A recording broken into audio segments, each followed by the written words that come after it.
রা আশা করি তোমরা ভালো আছো। সবাইকে শুভেচ্ছা, শুভকামনা। সবার জন্য স্নেহ ভালোবাসা দিয়ে আজকে ক্লাস শুরু করছি। আমি জুয়েল কিবরিয়া। বরাবরের মতোই আমাদের ধারাবাহিক ক্লাস শনি সোম বুধ রাত 9:30টার ক্লাসে হাজির হয়ে পড়েছি। তো আমরা আধুনিক যুগের যে বাংলা সাহিত্যে বিভিন্ন যে সাহিত্য ধারাগুলি, সেই ধারাগুলি নিয়ে আলোচনা করছিলাম, তাই না?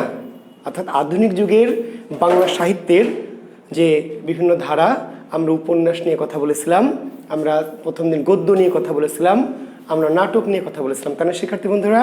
হ্যাঁ, সেই ধারাবাহিকতায় তো নাটকের অল্প একটু সংযোজন একটু দিয়ে আমি আজকের ক্লাসটি শুরু করব। আর নাটকের যে মঞ্চায়ন, ঠিক আছে, আমরা গতদিন নাটক নিয়ে কথা বলেছি, নাটকের ইতিহাস নিয়ে, কিন্তু নাটকের মঞ্চায়ন বা যেটাকে আমরা বলছি কি রঙ্গমঞ্চ, এই বিষয়টা একটু না বললে অপূর্ণ থেকে যাবে আমার আলোচনাটি, ঠিক আছে? আচ্ছা, তো নাটকের সাথে মানে অন্যান্য সাহিত্যের একটি পার্থক্য হলো যে অন্যান্য সাহিত্যগুলি লেখক লিখে দিয়েই তার দায়িত্ব শেষ, কিন্তু নাটক এমন একটি সাহিত্যকর্ম যেখানে শুধু লেখকের লেখা দিয়েই সব কিছু নির্ভর করে না, অনেক বিষয়ই কি রঙ্গমঞ্চের মাধ্যমে ফুটিয়ে তুলতে হয়, ঠিক আছে? তো এই জন্য নাটকের ক্ষেত্রে মঞ্চায়ন বা রঙ্গমঞ্চ একটি গুরুত্বপূর্ণ বিষয়। তো সে বিষয়ে একটু আলোকপাত করব। সবাই আমাকে নমস্কার জানিয়েছেন, সালাম দিয়েছেন, আমি সবার পক্ষ থেকে সালামের উত্তর নিয়ে নিলাম। ওয়ালাইকুম আসসালাম ওয়া রাহমাতুল্লাহি ওয়া বারাকাতুহু। অন্য ধর্মের জন্য আমার আদাব থাকলো, নমস্কার থাকলো। আর আমি ভালো আছি, সুস্থ আছি, সুন্দর আছি, ঠিক আছে? তো সবার সাথে কুশল বিনিময় করছি না, ক্লাস যেহেতু শুরু করে ফেলেছি। আচ্ছা, তো নাটকের প্রথম ভারতবর্ষে প্রথম রঙ্গমঞ্চ প্রতিষ্ঠা করা হয়েছে 1753 সালে, যেটির নাম ছিল প্লে হাউস। ভারতবর্ষে বা উপমহাদেশে প্রথম রঙ্গালয় বা নাট্যশালা, রঙ্গালয় বা কি নাট্যশালার নাম কি প্লে হাউস। কত সালে প্রতিষ্ঠিত হয়? 1753 সালে, ঠিক আছে? এই প্লে হাউসটি বা নাট্যশালাটি ইংরেজদের দ্বারা কারা প্রতিষ্ঠা করেছে? ভারতের প্রথম নাট্যশালার প্রতিষ্ঠাতা কারা? ইংরেজরা। ইস্ট ইন্ডিয়া কোম্পানির শৌখিন যারা নাট্যকার, তারা এই প্লে হাউসটা প্রতিষ্ঠা করেছিল। কোথায় এটি প্রতিষ্ঠিত হয়েছিল?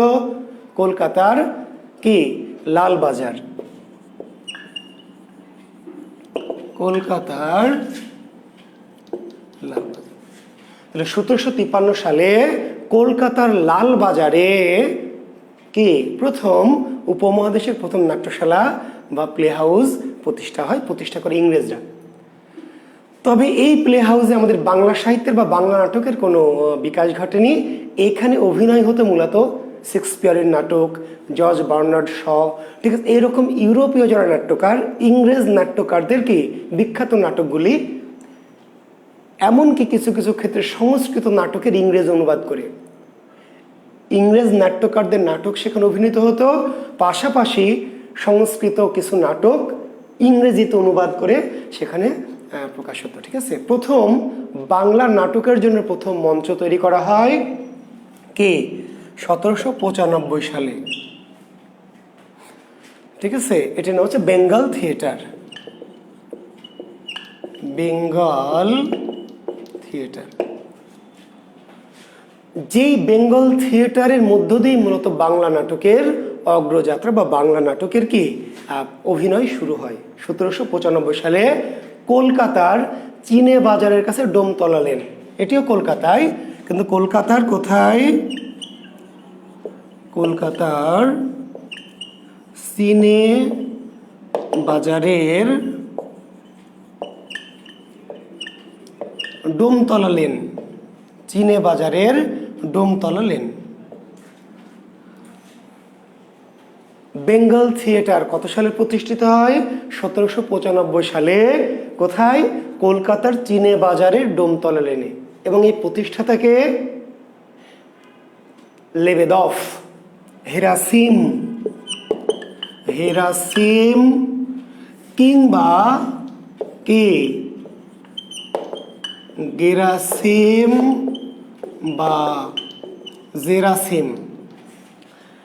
এখন এই যে যারা কনফিউজড হওয়া পার্টি আছেন, মিসকল পার্টির মতো অল্পতে কনফিউজড হওয়া পছন্দ করেন, এবার বলবে স্যার হেরাসিম নাকি গেরাসিম নাকি জেরাসিম? বাবার একটাই মাল। যেহেতু শব্দটি রুশ ভাষার, রাশিয়ান রুশ শব্দ, কাজে অনেক সময় বিদেশি ভাষার শব্দে উচ্চারণ করতে গিয়ে আমরা কি নিজেদের মতো করে একটু করি, ফলে একটু পার্থক্য তৈরি হয়।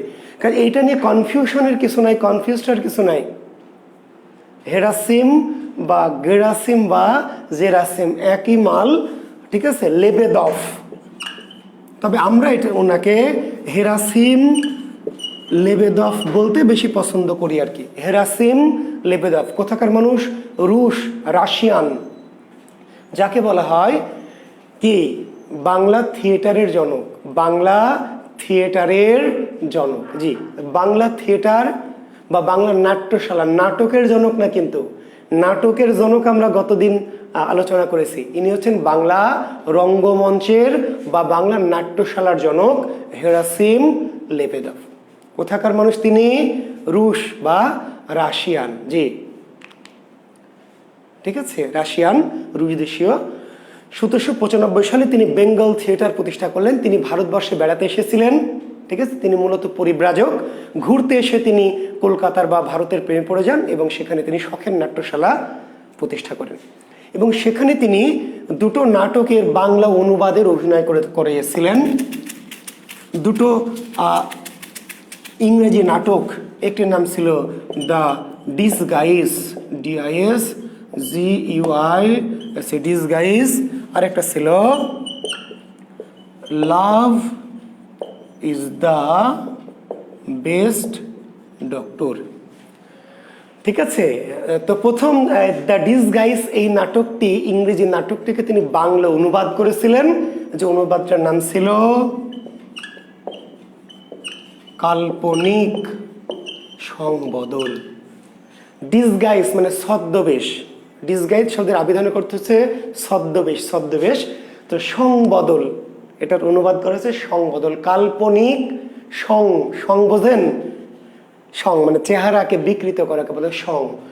তো প্রথম এই ডিসগাইজ নাটকটিকে বাংলা অনুবাদ করে কাল্পনিক সংবদল নাম দিয়ে এটি অভিনয় করা হয়েছিল, ঠিক আছে, বাংলা ভারতীয় পাত্রপাত্রীদের দ্বারা। এবং তার সাথে হেরাসিম নিজে অভিনেতা হিসেবে ছিলেন। হেরাসিম লেবেদফ নিজে পরিচালনা করেছেন, অভিনয় করেছেন, পাশাপাশি দেশীয় অভিনেতা অভিনেত্রীদের দিয়ে এই নাটকটি প্রথম অভিনয় করা হয়। তাহলে বাংলা অভিনয় শুরু হয় কিসের মধ্য দিয়ে?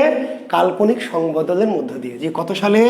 1795। তবে প্রথম মৌলিক বাংলা নাটকের অভিনয় কে? 1835 সালে। নাটকটির নাম হচ্ছে বিদ্যাসুন্দর। প্রথম মৌলিক বাংলা নাটকের অভিনয়, প্রথম মৌলিক, এটা তো মৌলিক নাটক না, অনুবাদ নাটক, তাই না? তাহলে প্রথম মৌলিক বাংলা নাটকের অভিনয় কত সালে? 1835 সালে। নাটকটির নাম হচ্ছে বিদ্যাসুন্দর। কোথায় এটি? এটি নবীন বসু নামক একজন ব্যক্তির বাড়িতে। নবীন বসু কলকাতায় একজন সম্ভ্রান্ত ব্যক্তি, সাহিত্যপ্রেমী নবীন বসু। এই নবীন বসুর বাড়িতে, আগের যুগে বাড়িতে নাটক করানো ছিল একটা আভিজাত্যের ব্যাপার, বুঝতে পারলেন? যারা সম্ভ্রান্ত ব্যক্তি বা পরিবার, তাদের বাড়িতে নাটক অভিনীত হতো এবং পারিবারিক স্ট্যাটাস বা মর্যাদা কিংবা, তাই না, কালচারাল ফ্যামিলি বলতে বোঝাতো যারা, তারা তাদের বাড়িতে কি করতো? নাটকের আয়োজন করতো। তো 1835 সালে নবীন বসু নামক একজন কলকাতার একজন সম্ভ্রান্ত সাহিত্যমনা ব্যক্তি, যিনি তার বাড়িতে প্রথম বিদ্যাসুন্দর নাটকের অভিনয় করান, যেটি বাংলা প্রথম মৌলিক অভিনয়, প্রথম বাংলা কি মৌলিক অভিনয়, ঠিক আছে। তো এইভাবে কি নাটকের অভিনয়ের অগ্রযাত্রা শুরু হয়, বাংলা সাহিত্যের নাটকের অভিনয় শুরু হয় এবং তারপরে পরবর্তীতে আমাদের। তবে একটি মজার বিষয় একটু বলে রাখি, যে বিদ্যাসুন্দর কি তাহলে বাংলা ভাষার প্রথম নাটক? একটু কনফিউশন।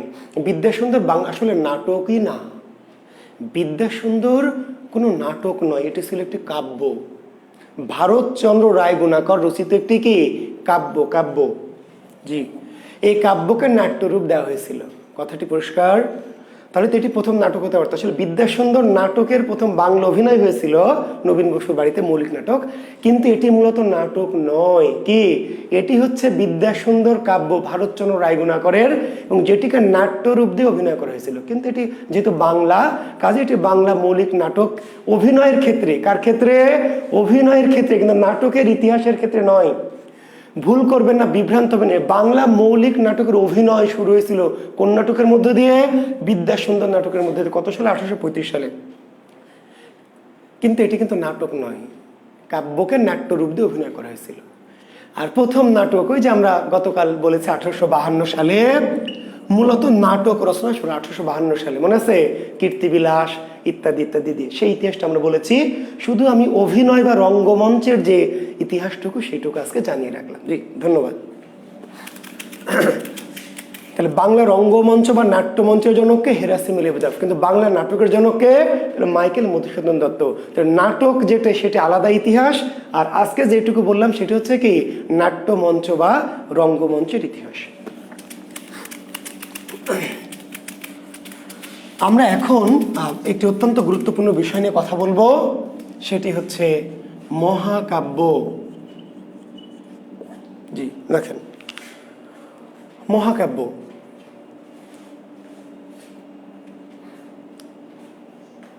গুরুত্বপূর্ণ একটি টপিক, মহাকাব্য। তো মহাকাব্য, মহা কেন? মহা, জি, মহাকাব্যের নাম মহা কেন? তার কিছু কারণ বা বৈশিষ্ট্য আছে। একটি কাব্য কখন মহাকাব্য হয়, কেন মহাকাব্য হয়, সেটি আমি আসছি। একটু বলে নিই যে মহাকাব্য মূলত ইংরেজি কি এপিক। মহাকাব্যের ইংরেজি কি? এপিক। এপিক মূলত গ্রিক শব্দ এপোস থেকে এসেছে, এপোস। মহাকাব্যকে ইংরেজিতে বলা হয় এপিক, কিন্তু এপিক এসেছে গ্রিক কি এপোস থেকে, এপোস, যার অর্থ হচ্ছে শব্দ। এপোস অর্থ কি? শব্দ, শব্দ। তো যাক, পরবর্তীতে শব্দকে কি শব্দের সম্ভার বা শব্দ সমষ্টি মিলে কি মহাকাব্য। তো পৃথিবীতে দুই ধরনের মহাকাব্য, পৃথিবীতে দুই ধরনের মহাকাব্য পাওয়া যায়। একটিকে বলা হয় জাত মহাকাব্য, একটিকে বলা হয় সাহিত্যিক মহাকাব্য।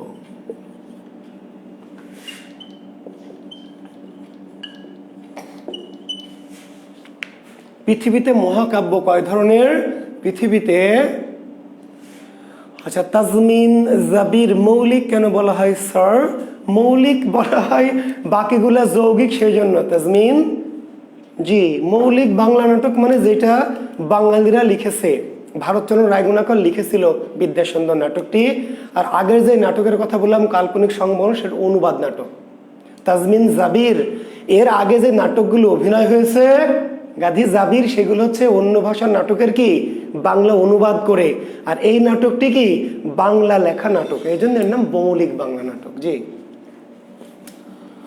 তাহলে মহাকাব্য কয় ধরনের? মহাকাব্য দুই ধরনের, জাত মহাকাব্য এবং সাহিত্যিক মহাকাব্য। জাত মহাকাব্যকে বলা হয় কি authentic epic, AUTHEN, authentic epic. আর এটাকে বলা হয় লিটারারি এপিক। ঠিক আছে? Epic of growth, epic of GRO, আর এমিটেটিভ এপিক। ইংরেজিতে জাত মহাকাব্যকে বলে অথেন্টিক এপিক, অথেন্টিক এপিক বা epic of growth, epic of growth. আর সাহিত্যিক মহাকাব্যকে বলা হয় লিটারারি এপিক, লিটারারি। ওরে গরু আরিফ, গদ্ধব, ছাগল, থাম, কমেন্টস করিস না, তোদের কমেন্টস আমি এই জন্যই দেখি না। গদ্ধব, ছাগল, জাত মহাকাব্যকে আমি বলবো তো থামবি, তুই প্রশ্ন করে জানবি আমাকে। বাবারে প্রশ্ন করতে হবে না। জাত মহাকাব্য কি স্যার? সাহিত্যিক মহাকাব্য কি স্যার? মহাকাব্যের বৈশিষ্ট্য কি স্যার? থাম গরু, তোর প্রশ্নের উত্তর দেওয়ার জন্য আমি ক্লাসে আসিনি, আমি এমনি উত্তর দেব, প্রশ্ন করতে হবে না বাবা। তুমি প্রশ্ন করবা তারপর আমি পড়াবো, এরকম তো না। আমি কি পড়াবো এটা আমি জানি, প্রশ্ন করে উত্তর নিতে হবে না। তাহলে অথেন্টিক এপিক, আর একটু হচ্ছে epic of growth, epic of growth. আর সাহিত্যিক এপিককে বলা হয় লিটারারি এপিক, লিটারারি এপিক, আর অথবা ইমিটেটিভ এপিক। আচ্ছা, এখন জাতর সাহিত্যিক কেন এরকম পার্থক্য? আচ্ছা দেখেন, জাত মহাকাব্যটি হচ্ছে একটা জাতীয় জীবনের আশা আকাঙ্ক্ষা, কোনো ব্যক্তির অনুভূতি, আবেগ, সুখ দুঃখ না, কোনো জাতীয় জীবনের আশা আকাঙ্ক্ষা, স্বপ্ন, জাতীয় কোনো বীরত্ব ব্যঞ্জক ঘটনা, জাতির জীবনে কি প্রভাব সৃষ্টিকারী বা জাতীয় জীবনের কোনো কি ঘটনা নিয়ে। জি আচ্ছা, হ্যাঁ মণিশঙ্খ লিখছে স্যার বকা না দিলে ক্লাস জমে না, নিষ্প্রাণ মনে হয়। হ্যাঁ রে বাবা, বকা ঝকা তো দিবই, কিন্তু বিষয়টা হলো তোরা প্রশ্ন করে আমার কাছ থেকে জানবি, আমি তো তেমন মাল না। প্রশ্ন বলেছি, কোনো কিছু না বললে শেষে গিয়ে জিজ্ঞেস করবেন। শুরুতেই যদি প্রশ্ন করে জানেন তাহলে আমার ক্লাস নেই লাভ কি? আপনার প্রশ্ন করবেন, আমি বলবো। কোনো কিছু ছাড়া পড়লে শেষে বলবেন স্যার এটা একটু বলেন। আমি তো প্রত্যেকটা জিনিস বলে বলে ক্লাস নেব। জি আচ্ছা আচ্ছা তো জাতীয় জীবনের, তাহলে জাত মহাকাব্য কি? একটি জাতীয় জীবনের সুখ দুঃখ, আনন্দ বেদনা, আশা আকাঙ্ক্ষা যখন কি মহাকাব্যের মধ্য দিয়ে রূপায়িত হয়, একটা জাতীয় জীবনের, আমার সুখ দুঃখ না, আমার আনন্দ বেদনা, কি কোনো একটি জাতির জাতীয় জীবনের সুখ দুঃখ, আনন্দ বেদনা, চাওয়া পাওয়া আকাঙ্ক্ষা যদি রূপায়িত হয় যে মহাকাব্যের মধ্য দিয়ে, সেটা হলো জাত মহাকাব্য। আরো একটা মজার বিষয়, বলা হয় যে জাত মহাকাব্য একজন লিখেছে, কিন্তু আসলে এটি তার লেখা না। আগে থেকে জাতির জীবন এটা কিংবদন্তির মতো প্রচলিত ছিল, কোনো একজন শুধু এটাকে রূপায়ণ করেছে। ভালো করে শুনবেন, জাত মহাকাব্য কেউ রচনা করেছে, বানিয়েছে এমন না। কি করেছে জাত মহাকাব্য? জাত মহাকাব্য একটা জাতির জীবনে হাজার বছর ধরে কি জাতীয় জীবনে কিংবদন্তির মতো মানুষের মুখে মুখে প্রচলিত ছিল। লেখক শুধু সেটাকে কি করেছেন? রূপ দিয়েছেন, রূপায়ণ করেছেন। ক্লিয়ার? আর সাহিত্যিক মহাকাব্য কি? লেখক যখন নিজের মতো করে কি কোনো মহাকাব্য তৈরি করেন, নিজের মনের আবেগ আনন্দ মিশিয়ে, অনুভূতি মিশিয়ে যখন মহাকাব্য তৈরি করেন, সাহিত্যিক। বোঝা গেছে? তাহলে একটি মহাকাব্য হচ্ছে জাতীয় জীবনের কি নিয়ে যেটি, সেটি জাত মহাকাব্য। আর ব্যক্তির অনুভূতি, কল্পনা, আবেগ নিয়ে যে মহাকাব্য, সেটির নাম হচ্ছে GROWTS। হ্যাঁ ঠিক আছে, ফাহিম ফয়সাল, হ্যাঁ এটা ঠিক আছে, GROTS না, GROWTS। আমি তাহলে ভুল করতে পারি। হ্যাঁ হ্যাঁ থ্যাংক ইউ, GROWTS। হ্যাঁ আমি ইংরেজিতে একটু বকলম, তো বাংলা একটু পারি মোটামুটি, ইংরেজিতে তো আমি বোঝেন নাই। জি এপিক অফ গ্রোথ, জি thank you, GROWTS, epic of growth. আচ্ছা, এখন পরীক্ষায় প্রশ্ন হবে নিচের কোনটি জাত মহাকাব্য, নিচের কোনটি সাহিত্যিক মহাকাব্য? কেমনে উত্তর দিবেন?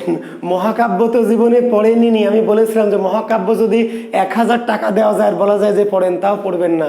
পরীক্ষায় যখন আসবে যে নিচের কোনটি জাত মহাকাব্য, নিচের কোনটি সাহিত্যিক মহাকাব্য, কেমনে উত্তর দিবেন? স্যার ব্যাপার না, টস করে নিব নাকি? পকেট থেকে পয়সা বের করে টস করে নিব। যদি মানুষ পড়ে তাহলে কি জাত মহাকাব্য, আর যদি শাপলা পড়ে তাহলে সাহিত্যিক মহাকাব্য, তাই না? শাপলা হলে সাহিত্যিক আর মানুষ হলে জাত মহাকাব্য, তাই না? একটা ভালো বুদ্ধি। কেমনে বুঝবেন পৃথিবীর কোন মহাকাব্য জাত মহাকাব্য আর পৃথিবীর কোন মহাকাব্য সাহিত্যিক মহাকাব্য? কেমনে? হ্যাঁ জি, কিন্তু এই যে এখন বলে দিব, পৃথিবীর, বাংলাদেশে না, পৃথিবীর কোন পরীক্ষক আপনাকে প্রশ্ন করবে নিচের কোনটি জাত আর কোনটি সাহিত্যিক, আপনি চোখ বন্ধ করে মেরে দিবেন, টস করা লাগবে না, পড়াও লাগবে না। যে কেমনে মেরে দিবেন? পৃথিবীতে জাত মহাকাব্য স্রেফ 4টি। পৃথিবীতে, গোটা পৃথিবীতে, বাংলায় ভাষায় না, গোটা পৃথিবীতে জাত মহাকাব্য স্রেফ 4টি। কি কি? 4টি। একটি হলো রামায়ণ, একটি হলো মহাভারত, একটি হলো ইলিয়াড, আর একটি হলো ওডেসি। গোটা পৃথিবীতে সমস্ত পৃথিবী মিলে জাত মহাকাব্য বা অথেন্টিক এপিকের সংখ্যা কয়টি? 4টি। রামায়ণ, মহাভারত, ইলিয়াড এবং ওডেসি। তাহলে এর বাইরে আর যেই মহাকাব্য দেওয়া হোক, কি জাতীয় মহাকাব্য? জি, সাহিত্যিক। তাহলে এই 4টা জাত মহাকাব্য, আর জাতের বাইরে যত মহাকাব্য আছে সব বেজাত মহাকাব্য। জি, তাহলে 4টা জাত। তাহলে মেঘনাদ বধ কি জাতীয় মহাকাব্য? সাহিত্যিক। ভার্জিলের ইনিড, তাই না? দান্তের ডিভাইন কমেডি, মিল্টনের প্যারাডাইস লস্ট, প্যারাডাইস রিগেইনড, কি জাতীয় মহাকাব্য? কি জাতীয়? পৃথিবীতে এখন যত মহাকাব্যের নাম পারলে ঠেকা। হ্যাঁ, পরীক্ষককে বললেন যে কোনটি জাত কোনটি সাহিত্যিক, পারলে ঠেকা প্রশ্ন কর দেখি বেটা, তুই কেমনে পারিস? পৃথিবীতে এখন যত মহাকাব্যের নাম বলবে সব ঘোটা মারবেন কে? সাহিত্যিক মহাকাব্য। জি, সাহিত্যিক মহাকাব্য। আচ্ছা, এখন যদি প্রশ্ন করে যে বাংলা ভাষার জাত মহাকাব্য নিচের কোনটি? উত্তর দেন দেখি, দেখতে চাই উত্তর কমেন্টসে। বাংলা ভাষায় রচিত জাত মহাকাব্য কোনটি? উত্তর দেখতে চাই কমেন্টসে।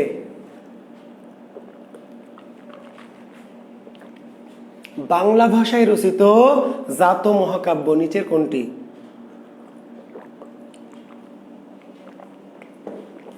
এত ভালোবাসা দিচ্ছে কে? এটা আমাকে বারবার ভালোবাসা দিতে আছে। চেহারাটা বুঝতে পারছি না তো, ছোট লেখা। তানজিলা দিনা, না রে গাধা। রামায়ণ মহাভারত, না রে গাধা। লগারিদম জন নেপিয়ার রামায়ণ, না রে গাধা। আব্দুল্লাহ খান একটিও না, থ্যাংক ইউ। মোহাম্মদ জামান একটিও না, থ্যাংক ইউ। রমসুজন, নাই নাই নাই নাই। বাংলা ভাষায় কোনো জাত মহাকাব্য নাই। বাংলা ভাষায় কোনো জাত মহাকাব্য নাই। গোটা পৃথিবীর এই 3500-এর বেশি ভাষার মধ্যে স্রেফ জাত মহাকাব্যের গৌরব 2টা ভাষার। গোটা পৃথিবীতে জাত মহাকাব্যের গৌরব স্রেফ 2টি ভাষার। একটি হচ্ছে কি আর্য বা সংস্কৃত ভাষার, আর একটি হলো কি গ্রিক ভাষা। তাহলে গোটা পৃথিবীতে এই যে শত শত হাজার হাজার ভাষা, পৃথিবীর স্রেফ 2টি ভাষাতে জাত মহাকাব্য রচিত হয়েছে। তাহলে এই 2টির বাইরে বাংলা ভাষায় শুধু না, গোটা পৃথিবীর আর কোনো ভাষায় জাত মহাকাব্য রচিত, বাংলা তোর দূরে থাক, পৃথিবীর আর কোনো ভাষায় এক্সেপ্ট আর্য এবং গ্রিক।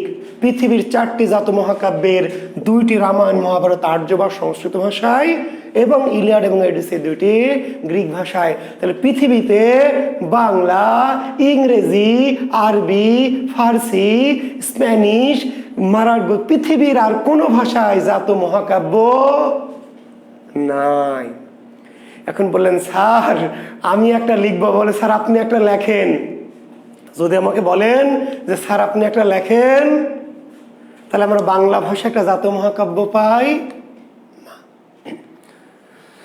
পৃথিবীতে আর কোনোদিন জাত মহাকাব্য রচিত হবে না। পৃথিবীতে, গোটা পৃথিবীতে আর কোনোদিন জাত মহাকাব্য রচিত হবে না। পৃথিবীতে আর কোনো মহাকাব্য রচিত হবে না। পৃথিবীতে আর কোনোদিন কোনো মহাকাব্য রচিত হবে না। যদি লেখেন মহাকাব্য তাও হবে না। না স্যার আমি লিখবো, আপনি পারলে ঠেকান, লেখেন গা, কিন্তু মহাকাব্য হবে না।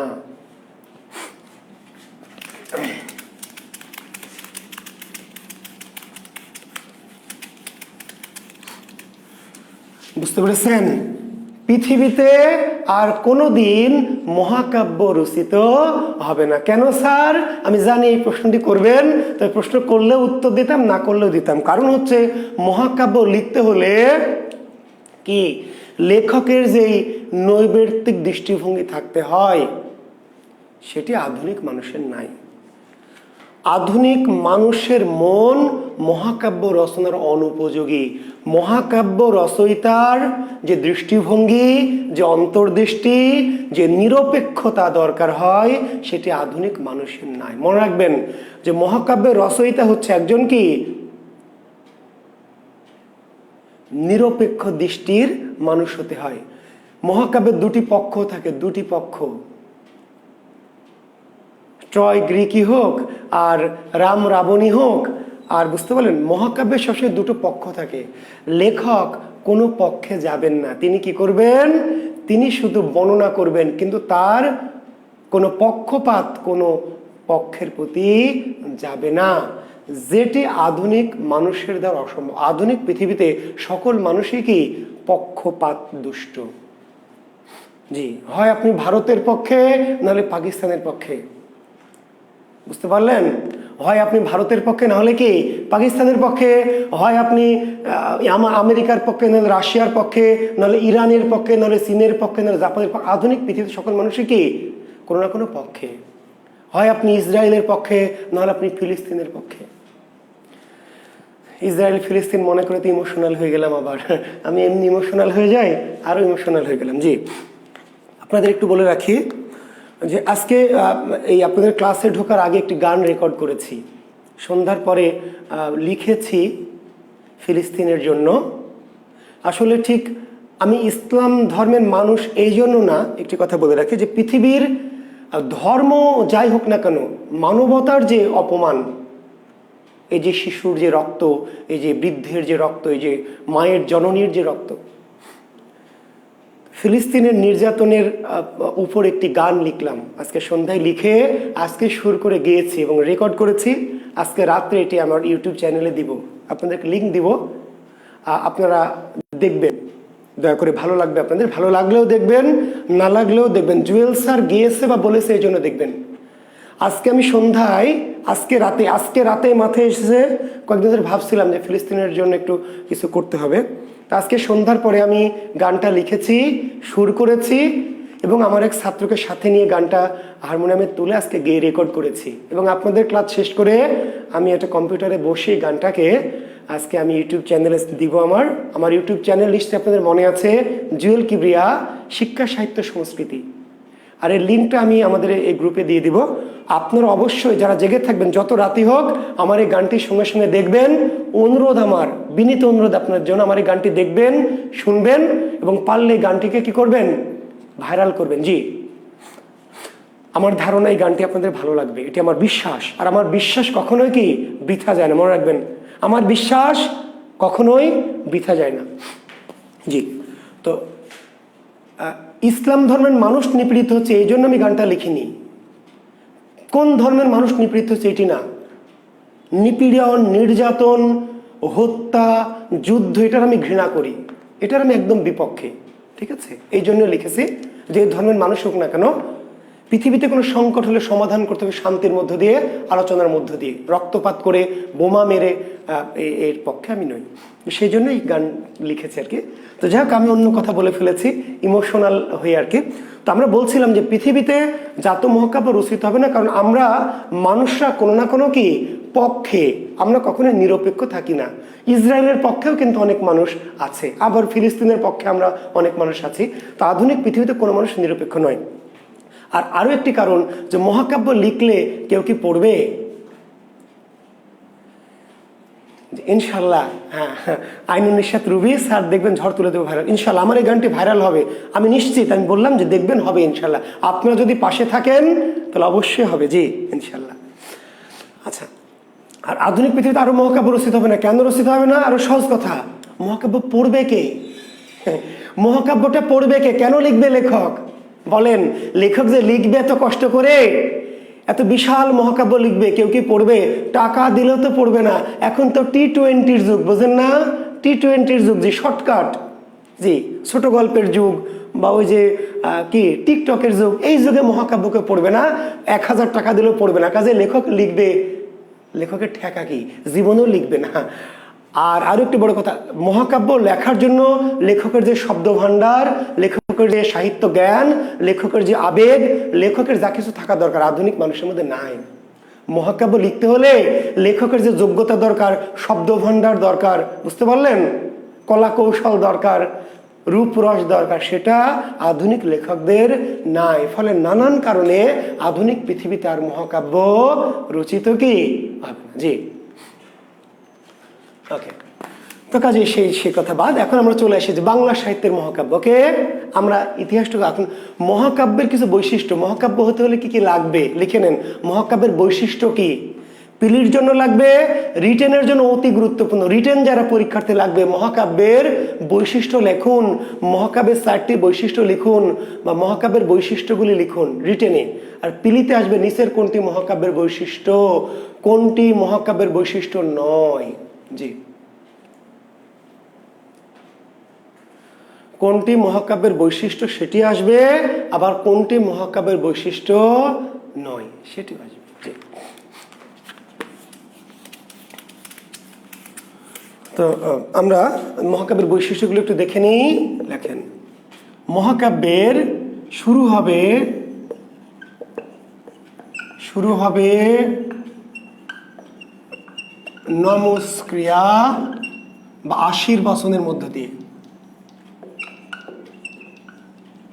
আশীর্বচন এর মধ্য দিয়ে।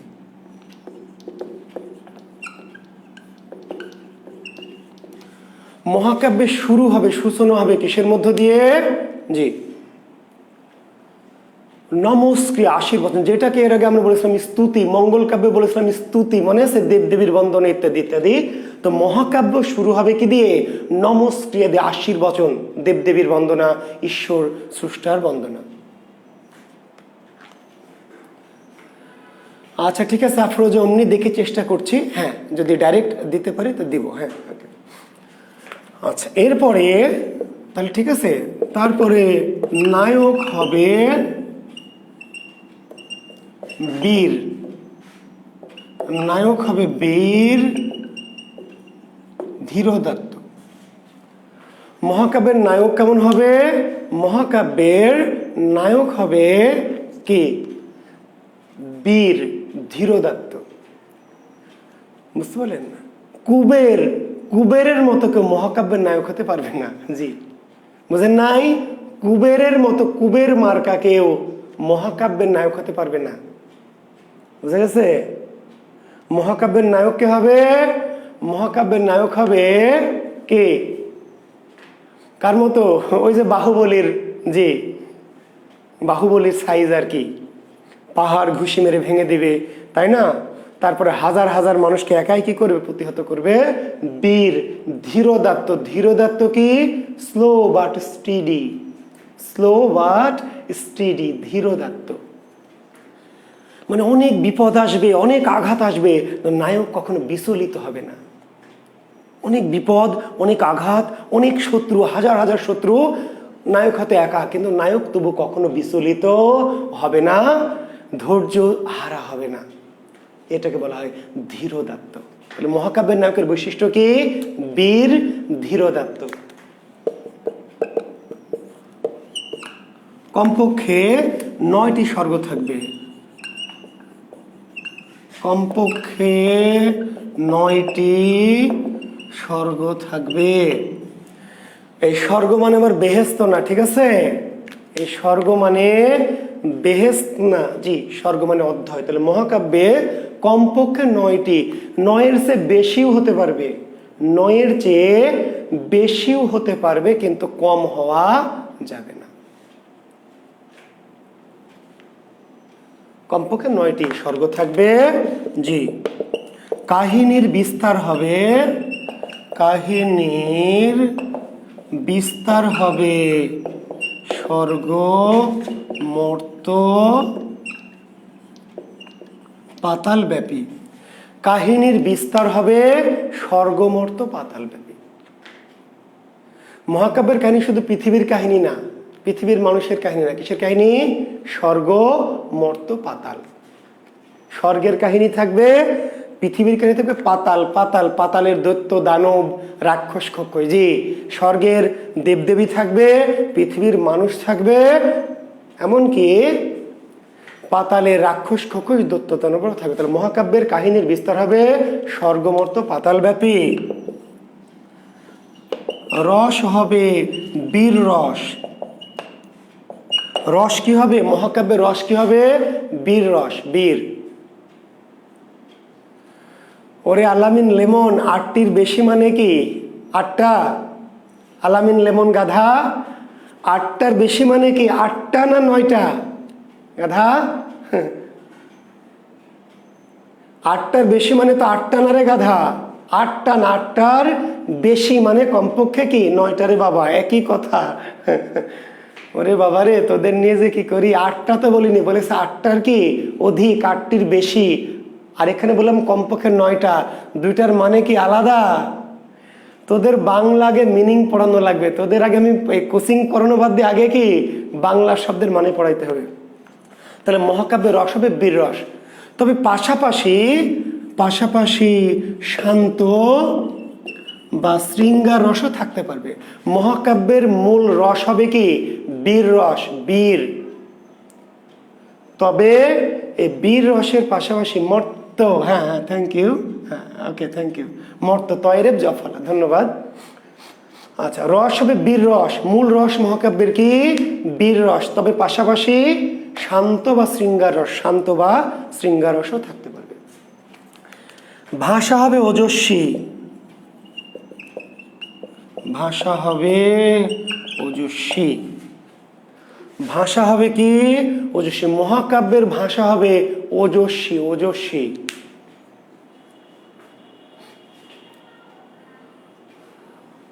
ওজস্বী মানে কি? ওজস্বী মানে যার ওজন আছে, ওজন। জি, আরএফএলের বালতি, আবার জিগায় ওজন আছে। ভাষা হবে ওজস্বী। মহাকাব্যের অত্যন্ত গুরুত্বপূর্ণ একটা বিষয় ভাষা, শব্দ। ভারী ভারী, কঠিন কঠিন, বড় বড় শব্দ দিয়ে মহাকাব্য লিখতে হবে। হালকা পাতলা, ছোট সাইজের চিকন চিকন পাতলা শব্দ দিয়ে মহাকাব্য লেখা যাবে না। তুমি আমার চাঁদ, আমি চাঁদেরই আলো, যুগে যুগে তুমি আমি বাসবো ভালো, এই টাইপের শব্দ দিয়ে মহাকাব্য রচনা করা। বোঝা গেছে? তুমি আমার চাঁদ, আমি চাঁদেরই আলো, যুগে যুগে তুমি আমি বাসবো ভালো, তাই না? কিংবা কবে আইবে আমার পালারে, কবে দিমু গলায় মালারে, এই জাতীয় হালকা শব্দে, হালকা পাতলা শব্দে মহাকাব্য রচিত হবে না। মহাকাব্য রচিত হবে কেমন শব্দ? ওজস্বী, কঠিন, ভারী। নমুনা দেখবেন, নমুনা শুনবেন। জি, পর্বত গৃহ ছাড়ি বাহিরাই যবে নদী সিন্ধুর উদ্দেশ্যে, কার হেন সাধ্য সে রোধে তার গতি, দানব নন্দিনী আমি রক্ষকুল বধূ, রাবণ শ্বশুর মম মেঘনাদ স্বামী, আমি কি ডরাই সখী ভিখারি রাঘবে। মেঘনাদ বধ কাব্য। এতক্ষণে অরিন্দম কহিলা বিষাদে,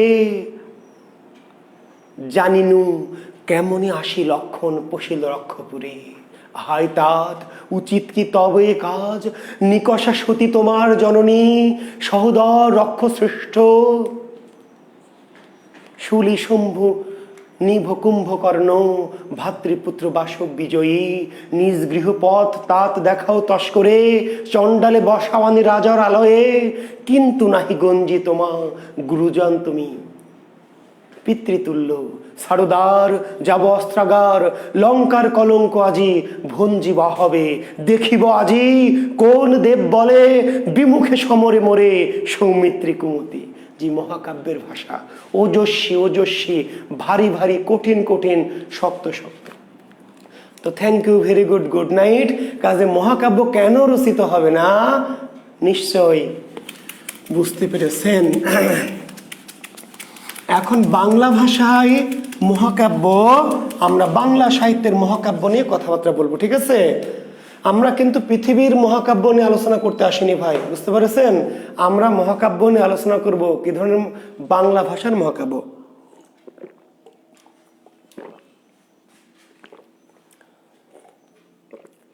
কি খাবেন? ঢেলে দিব? খাবেন না? ঢেলে দেই। কি আমার তাহেরি তাহেরারা সব কই গেল? সব ঘুমায় গেল নাকি? হ্যাঁ, তাহেরি তাহেরা এরা কই সব?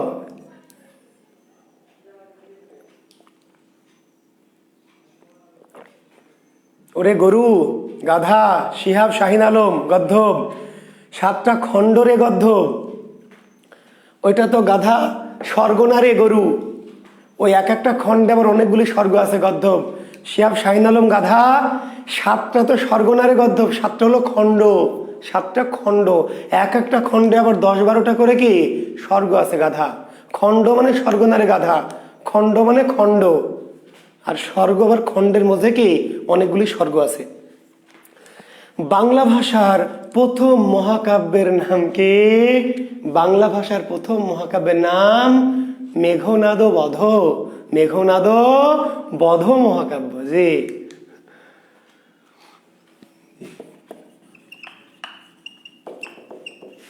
কত সালে? 1861 সালে বাংলা সাহিত্যের প্রথম মহাকাব্য, এমনকি বাংলা সাহিত্যের কি শ্রেষ্ঠ মহাকাব্য মেঘনাদ বধ। বাংলা সাহিত্যের প্রথম এবং বাংলা সাহিত্যের শ্রেষ্ঠ। যদিও মেঘনাদ বধ কাব্যেরও কিছু ত্রুটি বিচ্যুতি আছে, সেগুলি আমি ত্রুটিতে যাচ্ছি না। মেঘনাদ বধ কাব্যের রস বীর রস না, করুণ রস, ফলে একটু ত্রুটি। আর মাইকেল মধুসূদন দত্তের নিরপেক্ষ দৃষ্টিটা নাই। আমি একটি কথা আপনাদের বলি, যে দেখুন রবীন্দ্রনাথের মতো এত বড় কবি, যাকে বলা হয় যে রবীন্দ্রনাথ, এমন কিছু নাই যে রবীন্দ্রনাথ লেখেননি। বিসিএসে প্রশ্ন হবে রবীন্দ্রনাথ কি লেখেননি? বিসিএসে প্রশ্ন হয় রবীন্দ্রনাথ কি লেখেননি, এই প্রশ্নটা হবে, তার উত্তর দিতে মহাকাব্য। রবীন্দ্রনাথ সবই লিখেছেন, এমন কিছু নাই যে বেটা লেখেনি। ওই বেটা বুড়া 80 বছর বয়স পর্যন্ত বেছে বেছে কি করেছে, সারাদিন কাজ কাম নাই, জমিদারি ঠ্যাঙের পর ঠ্যাং তুলে সারাদিন সাহিত্য লিখেছে। এমন কিছু নাই যে লেখেনি। কি লেখেনি? মহাকাব্য। কেন জানেন? রবীন্দ্রনাথ ছিল মাল। রবীন্দ্রনাথ ছিল কি মাল। মাল ও জানতো যে মহাকাব্য লিখে সফল হওয়া যাবে না। মহাকাব্য আরো অনেক বড় বড় কবি, নজরুল, তারপরে অনেক বড় কবি যারা মহাকাব্য লেখেননি। কেন? আধুনিক যুগে মহাকাব্য লিখে সফল হওয়া যাবে না, জানতো সফল হওয়া যাবে, ব্যর্থ হতে হবে, ফলে মহাকাব্য লেখেনি। মেঘনাদ বধ সফল মহাকাব্য না, অসফল মহাকাব্য। কিন্তু আমাদের যেহেতু আর নাই, আমাদের যেহেতু নাই, এই নায়ের মধ্যে কি এই মেঘনাদ বধকে আমরা সফল বলছি। আসলে মেঘনাদ বধ পুরোপুরি সফল কাব্য না, অসফল কাব্য। তো বাংলা সাহিত্যের ইতিহাসের ক্ষেত্রে আমরা এটাকে মোটামুটি সফল বলছি আর কি। তাহলে বাংলা সাহিত্যের সফল মহাকাব্য কোনটি? মেঘনাদ বধ। উত্তর দিবেন, ঠিক আছে? জি, প্রথম মহাকাব্য মেঘনাদ বধ, সার্থক মহাকাব্য মেঘনাদ বধ। যে কত সাল? 1861। তাহলে মহাকাব্যের জনককে? মাইকেল মধুসূদন দত্ত। মহাকাব্যের জনক মাইকেল মধুসূদন দত্ত। জি। তো মেঘনাদ বধ কাব্যের শুধু 2টা ত্রুটি আছে। একটা হচ্ছে রসটা বীর রস হয়নি, করুণ রস হয়ে গেছে, এটা একটা ত্রুটি। আর নায়কের দৃষ্টিভঙ্গিটা কি নিরপেক্ষ না। মাইকেলের দৃষ্টিভঙ্গি নিরপেক্ষ না। কেন? মাইকেল কি মেঘনাদ বা রাবণের পক্ষে কি ছিলেন? এটা হওয়া যাবে না, পক্ষপাত হওয়া যাবে না। কিন্তু মাইকেল পক্ষ নিয়েছেন, রামের পক্ষ না। মাইকেল কার পক্ষ নিয়েছেন? রাবণের পক্ষ, মেঘনাদের পক্ষে, যেটি পক্ষপাত নেওয়া যাবে না। ফলে মাইকেলের এটা একটা ত্রুটি। বাদ বাকি সব ঠিক আছে। স্বর্গ 9টি, নায়ক বীর, মেঘনাদ বীর ধীরোদাত্ত, ঠিক আছে। ভাষা ওজস্বী, হ্যাঁ, সবই ঠিক আছে। আচ্ছা, মেঘনাদ বধ কাব্যের স্বর্গ 9টি একটু লিখে দিই। স্বর্গ 9টি লিখে দিই। মেঘনাদ বধ কাব্যের 9টি স্বর্গ কি কি লেখেন? অভিষেক, অভিষেক, অস্ত্রলাভ। 1 হলো অভিষেক, 2 হলো অস্ত্রলাভ, 3 হলো কি সমাগম, 4 হলো অশোক বন, 5 হচ্ছে উদ্যোগ, 6 হলো বধ, বধ, 7 হচ্ছে শক্তি নির্ভেদ, 8 হচ্ছে প্রেতপুরী, 9 হচ্ছে কি নমস্ক্রিয়া তো না, শেষে হচ্ছে কি মেঘনাদ, মেঘনাদ কি অন্ত্যেষ্টি ক্রিয়া,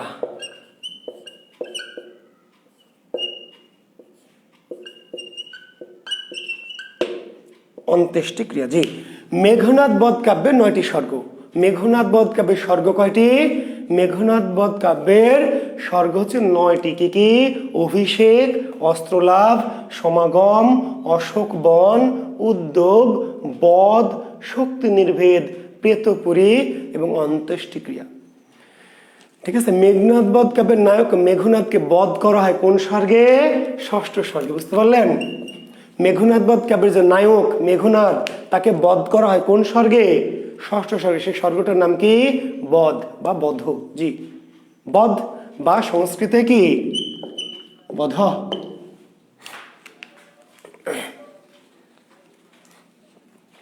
দ্রুত লিখেলেন আশা করছি। আর আমাদের নোট লেখকরা তো আছেই, তাই না? ওরা লিখে ফেলবে, তাই না? জি, আমাদের নোট লেখকরা যে স্মার্ট। হ্যাঁ, জি, আপনারা না লিখলেও চলবে, তাই না? 2-1 জন তো আছে আপনাদের লিখে দেওয়ার জন্য। জি,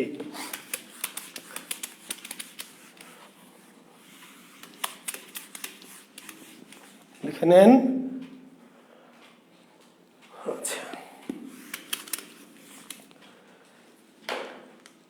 আচ্ছা, বাংলা সাহিত্যের প্রথম মুসলিম মহাকাব্যকারের নাম কি? কায়কোবাদ। বাংলা সাহিত্যের প্রথম মুসলিম মহাকাব্যকার, মুসলিম মহাকাব্যকারের নাম হচ্ছে কায়কোবাদ। যদিও ওই ভদ্রলোকের নাম কায়কোবাদ না, প্রকৃত নাম কি? মোহাম্মদ কাজেম আল কুরেশি। মোহাম্মদ কাজেম আল কুরেশি। জি, ছদ্মনাম কায়কোবাদ। বাংলা সাহিত্যের প্রথম মুসলিম মহাকাব্যকারের নাম কি? কায়কোবাদ। কায়কোবাদ হচ্ছে তার ছদ্মনাম, তার প্রকৃত নাম মোহাম্মদ কাজেম আল কুরেশি। প্রথম মুসলিম মহাকাব্যকার রচিত মহাকাব্য কোনটি? মুসলমানদের লেখা প্রথম মহাকাব্যের নাম কি? মহাশ্মশান। কত সালে? 1904। সালটা নিয়ে টুকটাক বিভ্রান্তি আছে, কোনো বইয়ে 3 থাকতে পারে, 5 থাকতে পারে, তবে আমার মতে 4টা বেশি অ্যাপ্রোপ্রিয়েট। জি, তাহলে মুসলমানদের রচিত প্রথম মহাকাব্যের নাম কি? মহাশ্মশান। মহাশ্মশান। জি, মহাশ্মশান কাব্যের বিষয়বস্তু কি জানেন নিশ্চয়ই? পানিপথের তৃতীয় যুদ্ধ। পানিপথের কি? তৃতীয় যুদ্ধ। কিংবা লিখতে পারবেন মারাঠাদের সাথে কি মুসলমানদের সংগ্রাম। মারাঠাদের সাথে মুসলমানদের সংগ্রাম, পানিপথের তৃতীয় যুদ্ধ বা মারাঠাদের সাথে মুসলমানদের কি সংগ্রাম বা যুদ্ধ। জয়লাভ করেছিল কারা? মুসলমানরা। জি, যদি আসে যে পানিপথের তৃতীয় যুদ্ধে মহাশ্মশান কাব্যে কোন পক্ষ জয়লাভ করেছিল? মুসলমান পক্ষ। তাহলে মারাঠাদের সাথে মুসলমানদের সংগ্রাম, এটি হচ্ছে মহাশ্মশান কাব্যের বিষয়বস্তু।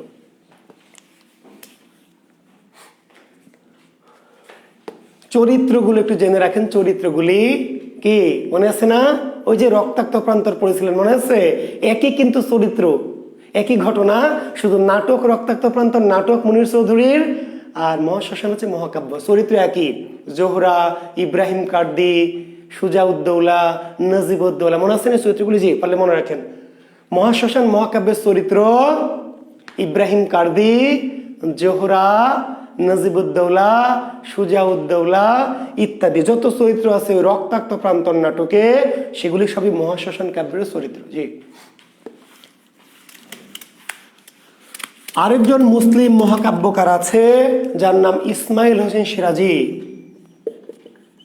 সৈয়দ ইসমাইল হোসেন সিরাজি। তার রচিত মহাকাব্যের নাম কি? স্পেন বিজয় কাব্য। ইসমাইল হোসেন সিরাজি, বাংলা সাহিত্যের আরো একজন মুসলিম মহাকাব্যকারের নাম সৈয়দ ইসমাইল হোসেন সিরাজি। তার মহাকাব্যের নাম কি? স্পেন বিজয় কাব্য। কত সালে? 1914 সালে। 1914 সালে স্পেন বিজয় কাব্য। বিষয়বস্তু কি? স্পেনের রাজা রডারিক এর সাথে মুসলিম সেনাপতি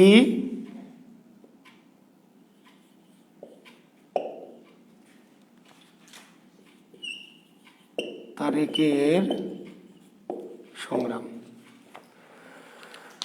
জি, কিংবা খ্রিস্টান বনাম মুসলমান, যেভাবে ভাবেন। তাহলে স্পেন বিজয় কাব্যের বিষয়বস্তু কি? স্পেনের রাজা রডারিক, স্পেনের রাজা বা সম্রাট রডারিকের সাথে মুসলিম সেনাপতি তারেকের কি সংগ্রাম,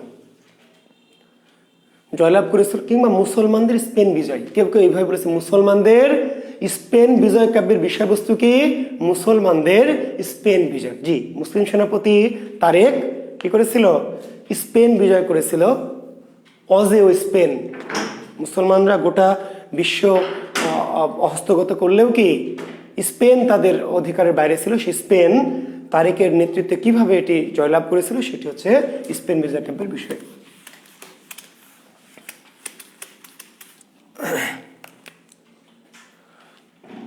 এরবারে হেমচন্দ্র বন্দ্যোপাধ্যায়, একজন হেমচন্দ্র বন্দ্যোপাধ্যায়, তার লেখা একটি মহাকাব্য বৃত্র সংহার। বৃত্র সংহার এটি 1875 এবং 1877 সালে 2 খণ্ডে রচিত হয়েছে। সালগুলি গুরুত্বপূর্ণ না, তবু যারা কৌতূহলী পাঠক তাদের জন্য লিখে দিলাম।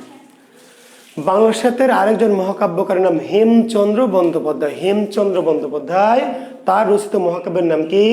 বৃত্র সংহার। বৃত্র সংহার। বৃত্র সংহার মহাকাব্যটি 2টি খণ্ডে রচিত।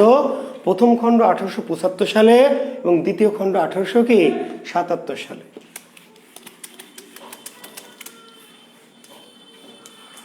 তো বৃত্র সংহার কি? দেখেন ওখানে যেমন মেঘনাদ বধ, মনে আছে? মেঘনাদ বধ, বধ মানে হত্যা। বধ, মেঘনাদকে কি করে রাম লক্ষণ কর্তৃক মেঘনাদকে কেমন করে বধ করা হলো, তাই না? সেটি তো মেঘনাদ বধ, মেঘনাদকে হত্যা। ঠিক তেমনি বৃত্র সংহার, সংহার মানে হত্যা। সংহার মানে কি? সংহার মানেও হত্যা। তো বৃত্র নামক একজন অসুর, অসুর মানে দানব আর কি, যে সুরদের বিপক্ষে যারা, দেবতাদের বিপক্ষে যারা, তাদেরকে বলতো অসুর। তো বৃত্র নামক একজন অসুর, মহাশক্তিশালী অসুর, স্বর্গকে দখল করে নিয়েছিল। বৃত্র নামক একজন অসুর কি করেছিল? স্বর্গকে দখল করে নিয়েছিল। পরবর্তীতে দেবরাজ ইন্দ্র কর্তৃক এই বৃত্রকে কি সংহার করে স্বর্গ দখল মুক্ত করেছিল আর কি। তাহলে ইন্দ্রের সাথে বৃত্র নামক অসুরের যে যুদ্ধ, কিংবা বৃত্রের সংহার, বৃত্র নামক অসুরের নিধন, বৃত্র নামক অসুরের নিধন। জি, এটি হচ্ছে মূলত বৃত্র সংহার কাব্যের বিষয়বস্তু। বৃত্রের সাথে মানে অসুরদের সাথে সুর, অসুর মানে দৈত্য দানবদের সাথে সুর, দেবতাদের যে যুদ্ধ, সেটি হচ্ছে বৃত্র সংহার। জয়লাভ করেছিল কারা? দেবতারা। জি, আরেকজন মহাকাব্যকার নবীন চন্দ্র সেন। নবীন চন্দ্র সেন, তার 3টি মহাকাব্য। দেখেন, একটি মহাকাব্যই যেখানে মানুষ লিখতে পারে না, রবীন্দ্রনাথের মতো কবিরা যেখানে মহাকাব্য লিখতে সাহসী পাননি, ঠিক আছে, সেখানে নবীন চন্দ্র সেনের মাল, এমনই মাল, একই সাথে 3টি মহাকাব্য মেরে দিয়েছে, যদিও একটিও মহাকাব্য হয়নি। আসলে বাংলা সাহিত্যে কোনো মহাকাব্য নাই, এগুলো একটু মহাকাব্য না। মহাকাব্য লিখেছে কিন্তু মহাকাব্য হয়নি। জি, ওই যে আমাদের মতো, আমরা চাইলে লিখতে পারি কিন্তু মহাকাব্য হবে না। তো নবীন চন্দ্র সেন 3টি, যেহেতু আমাদের আর নাই, আমাদের ভাষায় যেহেতু মহাকাব্য নাই, কাজে যা আছে এটাই আমাদের পড়তে হবে আর কি। নবীন চন্দ্র সেন 3টি মহাকাব্য লিখেছে। একটু হলো রৈবতক, আর একটু হলো কুরুক্ষেত্র, আর একটু হলো প্রভাস। রৈবতক, কুরুক্ষেত্র, প্রভাস। জি, 1883 সালে, 1893 সালে, 1896। আবার বলছি, এই সালগুলি মনে রাখার কোনো দরকার নাই, আমি পাণ্ডিত্য ফলানোর জন্য লিখে দিচ্ছি। জি, যে আমি যে পণ্ডিত, জানি মেলা কিছু, এটা আসলে এই সাল পড়ে মনে রাখার মধ্যে কোনো কৃতিত্ব নাই, এগুলো জিন্দেগিতেও আসবে না। সর্বোচ্চ আসতে পারে রৈবতক কি জাতীয় রচনা কার লেখা, কুরুক্ষেত্র কার লেখা, প্রভাস কার লেখা, বা নিচের কোটি নবীনচন্দ্র সেন রচিত জি গ্রন্থ। বুঝতে পেরেছেন? নবীনচন্দ্র সেন, জি, পলাশীর যুদ্ধ মহাকাব্য না, কণিকা ঘোষ কাব্য। কণিকা ঘোষ পণ্ডিত, মহাপণ্ডিত, অতি পণ্ডিত কণিকা ঘোষ গাধী। পলাশীর যুদ্ধ মহাকাব্য না রে গাধী, নবীনচন্দ্র সেন রচিত কি এমনি কাব্য। তো রৈবতক, কুরুক্ষেত্র, প্রভাস, এই তিনটি মহাকাব্য, এবং এই তিনটি আবার কি ওই যে বাহুবলীর মতো 1 2 3 জি, বাহুবলী 1, বাহুবলী 2, এরকম তিনটি কাহিনী পরস্পর রিলেটেড। এই তিনটিকে একসাথে বলা হয় ত্রয়ী মহাকাব্য। কি বলা হয়? ত্রয়ী মহাকাব্য। ত্রয়ী মহাকাব্য। নবীনচন্দ্র সেনের আরো কিছু কাব্য লেখা আছে, কাব্য, বুঝতে পারলা? পলাশীর যুদ্ধ তাদের মধ্যে একটা কাব্য, মহাকাব্য না। আমরা তখন মহাকাব্য নিয়ে কথা বলছি, নবীনচন্দ্র সেনকে নিয়ে আলোচনা করছি না, হেমচন্দ্রকে নিয়েও না। বোঝা গেছে? জি। তো এই তিনটি মহাকাব্য একটির সাথে একটি রিলেটেড, এবং এগুলি সব নকল মহাকাব্য মহাভারতের কাহিনী থেকে। কোথা থেকে? মহাভারতের যে বিশাল মহাভারত মহাকাব্য, সেখান থেকে বিভিন্ন জায়গা জায়গা থেকে একটু কপি পেস্ট করে নিজের মতো করে মহাকাব্য লিখেছে। বুঝতে পারলেন? এটা কোনো মৌলিক মহাকাব্য নয়। মহাভারত নামক যে বিশাল মহাকাব্য, সেখান থেকে এরা কি করেছে, বিভিন্ন জায়গাকে একটু কাটছাট করে কপি পেস্ট করে নিজেদের মতো করে জি লিখেছে। ফলে এদের কোনো গুরুত্ব নয় বাংলাদেশে, শুধু নামটা মনে রাখেন। আর এই তিনটি মহাকাব্য যদি একই কাহিনীর মহাভারত থেকে নেওয়া, কাজে এই কাহিনীগুলোর মধ্যে এক ধরনের কি মিল আছে, রিলেশন আছে। ফলে এই তিনটি মহাকাব্যকে একসাথে বলা হয় ত্রয়ী মহাকাব্য। তাহলে বাংলার সাথে ত্রয়ী মহাকাব্যের রচয়িতাকে নবীনচন্দ্র সেন। ত্রয়ী মহাকাব্যের অন্তর্গত কোনটি বা কোনটি নয়? তাহলে রৈবতক, কুরুক্ষেত্র এবং প্রভাস। জি, এর বাইরে আরো অনেকেই মহাকাব্য লিখেছে, আরো বেশ কয়েকজন মহাকাব্যকার আছে, তো সেগুলির নাম বলার আমার মনে হয় দরকার নাই, কারণ সেগুলি খুব একটা কাজে আসবে না। তারপরেও দু একটি মহাকাব্য যদি একটু নাম লিখতে চান, তাহলে একটা লিখে দিই। যেমন একজনের নাম ছিল হামেদ আলী। হামেদ আলী নামক একজন মহাকাব্যকার, তার হচ্ছে কাশেম বধ। কাশেম বধ, জি। হামেদ আলী নামক আরেকজন মুসলিম মহাকাব্যকারের কি কাশেম বধ। আরেকটি মহাকাব্যের নাম আছে পৃথ্বীরাজ পরাজয়।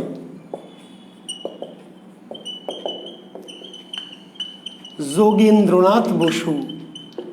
এগুলি মনে রাখা দরকার নাই, তবু একটু লিখে দিলাম আর কি, যে হামেদ আলী নামক একজন মুসলিম মহাকাব্যকার, তার লেখা মহাকাব্য কাশেম বধ। কাশেম বধ, জি। পৃথ্বীরাজ পরাজয়, যোগীন্দ্রনাথ বসু। যোগীন্দ্রনাথ বসু নামক একজন মহাকাব্যকার, পৃথ্বীরাজ পরাজয়। একটু নামটা শুধু মনে রাখেন, এর সঙ্গে আর অন্য কিছু মনে রাখার কোনো দরকার নাই। জি, তো মহাকাব্য নিয়ে আমার আলোচনা মোটামুটি এইটুকুই। আমি আজকে আরেকটা বিষয় বলে আজকের ক্লাসটা শেষ করব, সেটি হচ্ছে কি প্রহসন। জি, নাটক বলেছি, উপন্যাস নিয়ে কথা বলেছি, মহাকাব্য নিয়ে কথা বললাম, তাই না? জি, আমরা গদ্য নিয়ে কথা বলেছি। আজকের ক্লাসটি শেষ করব কি দিয়ে? প্রহসন। জি, ছোট্ট একটু আলোচনা প্রহসন দিয়ে শেষ করব। আর আগামী দিন এই যে 2-3টা ক্লাস হলো, শামীম মোস্তফা বিষাদ-সিন্ধু নায়ককে সুন্দর করে 20 মিনিটের আলোচনা দিয়েছে ইউটিউবে, দেখবেন। বিষাদ-সিন্ধু নায়ককে শামীম মোস্তফা বিষাদ সিন্ধু আমার এই আলোচনার মধ্যে নাই, এটি মহাকাব্যও না। যেহেতু প্রশ্নটি করেছেন, আমার যে ইউটিউব চ্যানেল জুয়েল কিবরিয়া শিক্ষা সাহিত্য সংস্কৃতি, এটা একটু খুলে দেখবেন। যে দেখেন না, আমার ছাত্ররা যদি না দেখেন তাহলে কে দেখবে? জি, শামীম মোস্তফা আমার যে ইউটিউব চ্যানেলটি, সেখানে এই প্রশ্নটির উত্তর সুন্দর ব্যাখ্যা করে দিয়েছি। বিশ্বাসচিহ্ন নায়ক কে? দয়া করে আজকেই ক্লাস শেষ করে দেখে ফেলবেন। যে সুন্দর বিস্তৃত ব্যাখ্যা করে সুন্দর করে বলে বুঝিয়ে দিয়েছি বিশ্বাসচিহ্ন নায়ক কে। সব মহাকাব্যে যুদ্ধ আর বধ, ঠিকই বলেছেন মাহমুদ আক্তার। যুদ্ধ ছাড়া কোনো মহাকাব্য রচিত হয় না, যুদ্ধ ছাড়া কোনো মহাকাব্য রচিত হয় না। ওই যে মহাকাব্যের রস যে বীর রস, যুদ্ধ ছাড়া শুধু প্রেম নিয়ে বীর রস কেমনে হবে? বুঝেছেন মাহমুদ আক্তার? জি, মহাকাব্যের রস হতে হয় বীর রস, নায়ক হতে হয় বীর। তো যুদ্ধ ছাড়া বীরত্ব কোথায় প্রকাশ করবেন? পদ্মা গার্ডেনে, পার্কে গিয়ে? বীরত্ব কিভাবে বোঝা যাবে? বীরত্ব কেমনে দেখাবেন? মহাকাব্যের নায়ক যাবে বীর, তারপর রস হবে বীর রস। তো যুদ্ধ যদি না থাকে তাহলে বীরত্ব কেমনে বোঝা যাবে ভাই? যে এই জন্য সকল মহাকাব্যে কি যুদ্ধ অনিবার্য, বাধ্যতামূলক। জি আচ্ছা, তাহলে প্রহসন, প্রহসন কি লিখে নেন একটু। প্রহসন কি লেখেন? নাট্যাকারে রচিত, নাট্যাকারে রচিত সামাজিক, আচ্ছা একটু সংজ্ঞার আকারে বলে দিই। সামাজিক সমস্যাকে যখন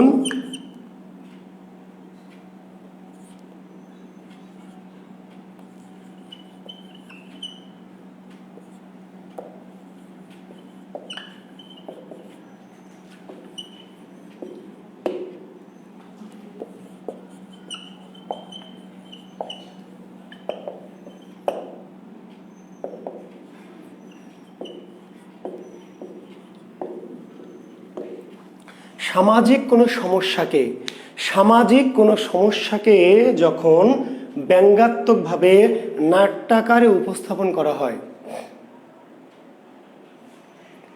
সামাজিক কোনো সমস্যাকে যখন জি ব্যঙ্গাত্মকভাবে নাট্যাকারে উপস্থাপন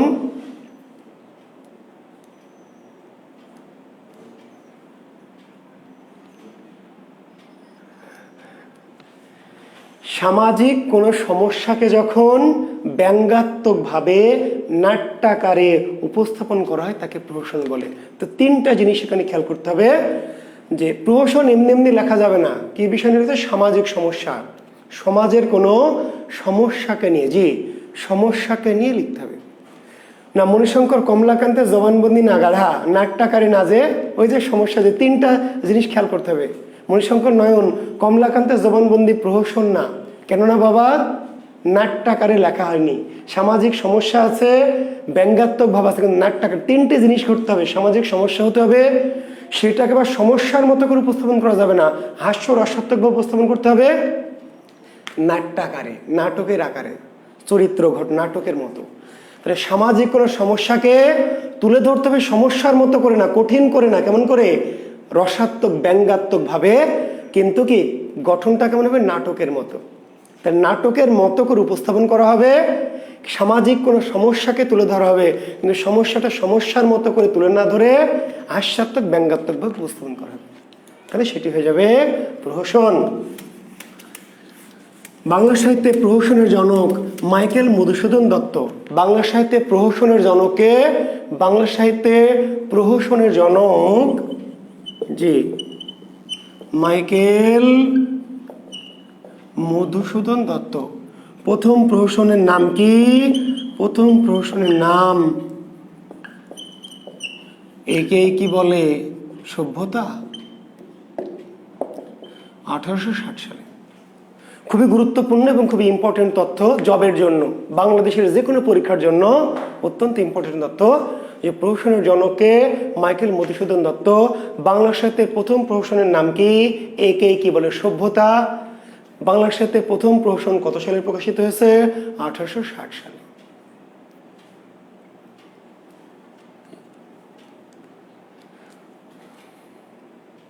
একেই কি বলে? সভ্যতা। সামাজিক সমস্যা, সভ্যতার নামে সেই সময় কি করতো? উচ্ছৃঙ্খল বিপদগামী যুবকরা মদ খেত, নারী নিয়ে নাচানাচি করতো, ফুর্তি ফার্তি করতো। বুঝতে পারলেন? এখনো আছে, আছে না? জি চুল খাড়া খাড়া করে দিয়ে, মাঝখানে ফাড়া ফাড়া করে দিয়ে, হাতে বালা মালা পরে, গলায় মালা পরে, তাই না, কানে দুলমুল লাগাইয়ে, ছেঁড়া ফাটা জিন্সের প্যান্ট পরে কি সভ্যতার নামে যে অসভ্যতা করছেন, নগ্নামি করছেন, সেটিকে সভ্যতা? ওই মাইকেল মধুসূদন দত্ত কি করেছিলেন? সভ্যতা নামে যেটি গ্রহণ করেছিলেন, পরে ইংরেজদের কাছে স্যাকা ম্যাকা খেয়ে স্যাকা ব্যাকা হয়ে তিনি বুঝতে পারলেন যে সভ্যতা বলে যা গ্রহণ করেছিলেন, মদ্যপান, নারীর সাথে কি নাচানাচি করা, সেগুলো সভ্যতা নয়। তিনি তখন ব্যঙ্গাত্মক উপস্থাপন করলেন, একে কি বলে সভ্যতা। বুঝতে পেরেছেন? জি, তাই না? জি, সভ্যতা যা ভাবছেন, এই যে হাফিজুর খুব ভালোবাসা দিচ্ছে আমাকে, তাই না? হ্যাঁ, হাফিজুর আমার প্রিয় ছাত্র। সভ্যতার নামে আমরা যা করছি, যা ভাবছি, তাই না? হ্যাঁ, তো সিজ বাড়ি, হ্যাঁ মাস্তু মাস্তু, হ্যাঁ, এই যে ঢাকা শহরে যত night club, Gulshan club, Banani club, Baridhara club, সভ্যতার নামে যা কিছু চলছে, অশ্লীলতা, নগ্নতা। জি, তো মাইকেল মধুসূদন দত্ত প্রথম জীবনে যৌবনে কি করেছিলেন? সভ্যতা মনে করেছিলেন এই জিনিসগুলোতে। পরবর্তীতে স্যাক খেয়ে তিনি ফিরে এলেন এবং বুঝতে পারলেন কি যে আসলে এটা সভ্যতা নয়। তখন তিনি ব্যঙ্গাত্মকভাবে উপস্থাপন করলেন যে একে কি বলে সভ্যতা। 1860 সালে মাইকেলের আরো একটি প্রশ্ন ছিল, বুড়ো শালিকের কি, বুড়ো শালিকের ঘাড়ে রো, বুড়ো শালিকের ঘাড়ে রো, বুড়ো শালিকের ঘাড়ে রো, এটিও 1860 সালে, বুঝলেন? বুড়ো শালিকের ঘাড়ে রো, জি, ওই যে বুড়ো বয়সে বিয়ে করার যে ভীমরতি, বুঝলেন? জি ভাই, বুড়ো বয়সে, ওই যে বলেছিলাম না ইতিহাস বলতে গিয়ে যে 60 বছর বয়স, 70 বছর বয়স, মরে যাবে, মরার আগে দাদার শেষ ইচ্ছা যে একটা কচি মেয়ে বিয়ে করবে। মরার আগে দাদার শেষ ইচ্ছা কি? দাদার ইচ্ছা মরার আগে একটা কচি মেয়ে বিয়ে করবে, এটা দাদার শেষ ইচ্ছা। তো এটা ব্যাপারটা হাসির মনে হলে আসলে হাসির না। দাদা তো বিয়ে তো করবে, নয় করলো দাদা, করে যে দাদা যে পটল তুলবে কয়েকদিন পরে, তাহলে ওই দাদির কি হবে? ইয়ং দাদির, স্যার মেহু না, তাই না, আমরা আছি না, তো থাকবেন তো আপনারা, কিন্তু এটি কি ভালো হবে না? সামাজিক সমস্যা তৈরি করবে। জি, সামাজিক সমস্যা। বুড়ো যে বিয়ে করে রেখে বেটা পটল তুললো, আর ওই যে ইয়ং মেয়েটি থাকলো, তার সামাজিক নানা ধরনের কি সমস্যা, প্রবলেম ক্রিয়েট করবে। বুড়ো বয়সে বিয়ে করার যে ভীমরতি, বোঝেন? ভীমরতি বোঝেন? ভীমের মতো শক্তি। জি, একটা সিক্রেট বলে রাখি, মেয়েরা শুনেন না, জি ছেলেরা শুনেন। জি, ছেলেদের যৌবন যখন নির্বাপিত হয়ে যাবে, যৌবন যখন শেষ হবে, যৌবন 60 বছর বয়সে গিয়ে যৌবন শেষ হওয়ার আগে হঠাৎ করে যৌবন শক্তিটা বেড়ে যায়।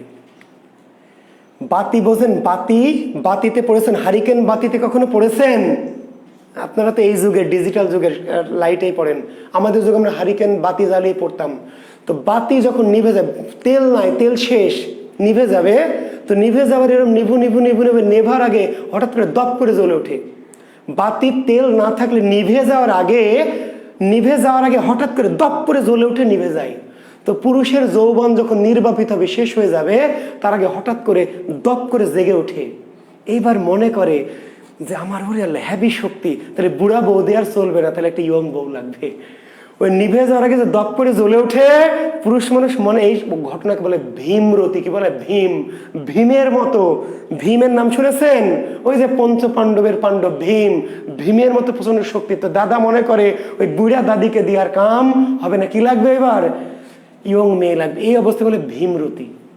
ফলে পুরুষের 60 বছর বয়সে গিয়ে আবার বিয়ে করার বাসনা জাগে, বুঝলেন? গান আছে, 40 গেল আরে 50 গেল, 60 বছরে প্রেম যৌবন এলো। জি, তো এই বুড়ো বয়সে বিয়ে করে, তারপর তো ভীমরতি তো জাগলো, কিন্তু এটা তো এই দপ করে জেগে আবার কি নিভে যাবে, আপনি তো টের পাবেন না। নিভে যখন যাবে তখন এই যে গেল, শেষ। তো যাই হোক, এটা প্রহসন। আচ্ছা, বাংলা সাহিত্যের প্রশ্ন। বাংলা সাহিত্যের মাইকেলের 2টি প্রহসন। মুসলিম প্রহসন রচয়িতা, বাংলা সাহিত্যের প্রথম মুসলিম প্রহসন রচয়িতা মীর মোশাররফ হোসেন। বাংলা সাহিত্যের প্রথম মুসলিম প্রহসন রচয়িতার নাম কি? মীর মশাররফ হোসেন। মীর মশাররফ হোসেন প্রথম প্রহসনের নাম কি? এর উপায় কি? প্রথম মুসলমানদের দ্বারা রচিত প্রথম প্রহসনের নাম, এর উপায় কি?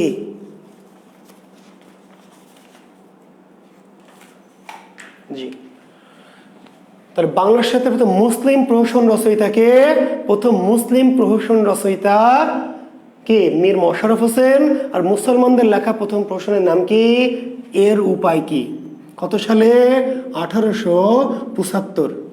মুসলমানদের লেখা প্রথম প্রহসন কত সালে? সালটা মনে রাখবেন। মুসলমানদের লেখা প্রথম প্রহসন এর উপায় কি? 1875 সালে। মীর মশাররফ হোসেন আরো একটি প্রহসন ছিল, একটির নাম হলো একই, তারপর একটির নাম ছিল ফাঁস কাগজ, একটির নাম ছিল উপরে লিখছি ভাই ভাই এই তো চাই। তাহলে ভাই ভাই এই তো চাই কি জাতীয় রচনা? একই কি জাতীয় রচনা? ফাঁস কাগজ কি জাতীয় রচনা? প্রহসন। রচয়িতাকে মীর মশাররফ হোসেন। বাংলা সাহিত্যের প্রথম মুসলিম প্রহসন রচয়িতা মীর মশাররফ। তার প্রথম প্রহসন এর উপায় কি? এরপরে আরো কয়েকটি প্রহসন তিনি লিখেছেন, ফাঁস কাগজ, একই, ভাই ভাই এই তো চাই। জি, আরেকজন বিখ্যাত প্রহসন রচয়িতার নাম দীনবন্ধু মিত্র। আরেকজন বিখ্যাত প্রহসন রচয়িতার নাম কি? নামটা নিশ্চয় গতদিন বলেছি, নীলদর্পণ নাটকের যে রচয়িতা দীনবন্ধু মিত্র, খুব বিখ্যাত প্রহসন রচয়িতা। তার কি জামাই বারিক? জামাই বারিক। জামাই বারিক কারা? জামাই বারিক জানেন? ওই যে ব্রাহ্মণ সম্প্রদায় এক শ্রেণীর বিশেষ জামাই ছিল জামাই বারিক। 100, 200, 500 বিয়ে করতো ব্রাহ্মণ। নিচু শ্রেণীর মানুষরা, হিন্দুরা কি করতো? ব্রাহ্মণ খুঁজতো বিয়ে দেওয়ার জন্য। কেন? ব্রাহ্মণের সাথে বিয়ে দিয়ে কি জাতির উন্নতি ঘটবে এবং তারা 7 পুরুষ মানে বেহেস্ত না আর কি, স্বর্গে যাবে। জি, নিম্ন শ্রেণীর হিন্দুরা ব্রাহ্মণ খুঁজতো। ব্রাহ্মণের সাথে যদি ফুসলিয়ে ফাসলিয়ে সোনা দানা গহনা দিয়ে যদি বিয়ে দেওয়া যায়, তাহলে 7 পুরুষ কি ডাইরেক্ট স্বর্গে যাবে। কাজে ব্রাহ্মণদের সঙ্গে বিয়ে দিত, খুঁজে খুঁজে জোর করে। বুড়া হয়ে গেছে ব্রাহ্মণের, একটা ব্রাহ্মণ 700-800 পর্যন্ত বিয়ে করতো, বুঝতে পারলেন? এবং এই 700-800 বউ কি করবে? সিরিয়াল করে লিখে রাখতো, এক একদিন এক একজনের বাড়ি যেত, তালিকা থাকতো, পুঁথি তালিকা। আজকে কার বাড়ি যাবে? আজকে যাবে হরেনের বেটি পদির বাড়ি। আজকে রাতে কার বাড়ি ডিউটি? জামাইয়ের হরেনের বেটি পদির বাড়ি। রাতে গেল, খাওয়া দাওয়া করলো, ঠিক আছে, রাতে থাকলো, তারপর সকালবেলা কাঁসার গ্লাস থাল বাটি নিয়ে আবার রওনা দিল। পরের দিন সিরিয়াল কার? নিপেনের বেটি সুলতা। পরের দিন নিপেনের বেটি সুলতার কাছে গেল, রাতে খাওয়া দাওয়া করলো, ঘুমালো, যে পরদিন উঠে আবার সিরিয়াল কার। এইভাবে আপনাদের হাসানোর জন্য বলছি না, এটি ইতিহাস, এটি ফ্যাক্ট। আবার এটা মজা করার জন্য, রঙ্গ করার জন্য, তামাশা করার জন্য না ভাই। এমনও মানুষ আছে দেখবেন ইতিহাস পড়েন না তো, কিছুই তো পড়েন না, সমাজ বিজ্ঞান বোঝেন না, ইতিহাস বোঝেন না, দর্শন বিজ্ঞান বোঝেন না, রাষ্ট্রবিজ্ঞান বোঝেন না। এমনও মেয়ে আছে জীবনে স্বামীকে একবার দেখেছে, তাও দেখেনি। স্বামী গেছে শুধু রাতে, রাতে গেছে, কারেন্ট ছিল না তো, কি হারিকেন বাতি, তাও দেখেনি। সারা জীবনে একবার স্বামী তার কাছে ঘুমিয়েছিল, অন্ধকারে তো ভালো করে দেখেনি। এটি একটি মেয়ের স্বামীর স্মৃতি তার জীবনে, সারা জীবনে। এবং কিছুদিন পরে শুনেছে মারা গেছে, অমুক ব্রাহ্মণ মারা গেছে। যখন শুনলো যে ব্রাহ্মণ মারা গেছে, আশেপাশের গ্রামে একসাথে 500 মেয়ে কি কাঁদছে, ও আমার স্বামী, ওরে আমার স্বামী, তুই মরে গেলে আমি এখন কি নিয়ে বাঁচবো? সিঁথির সিঁদুর মুছে ফেলা হচ্ছে, হাতের শাখা খুলে ফেলা হচ্ছে, চুল কেটে দেওয়া হচ্ছে, শাড়ি পরে, সাদা শাড়ি। একজন মারা গেছে, এক ব্রাহ্মণ, আর একই সাথে 700-800 মেয়ে বিধবা হচ্ছে। এবং এমনও মেয়ে আছে তার সিরিয়ালই আসেনি সারা জীবনে।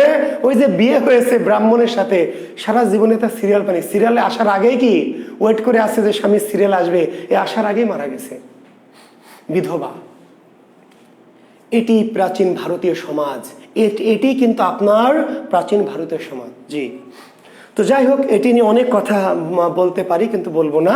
জি, তো তার দীনবন্ধুতে জামাই বারিক, তারপর সধবার একাদশী, সধবার কি একাদশী। এবং এইগুলির বিরুদ্ধেই তো পরবর্তীতে কি করলেন রাজা রামমোহন, ঈশ্বরচন্দ্র বিদ্যাসাগর, এরা কি করলেন আন্দোলন করলেন। জি, এই সমস্ত প্রথার বিরুদ্ধে, বলেই তো তারা সমাজ সংস্কারক।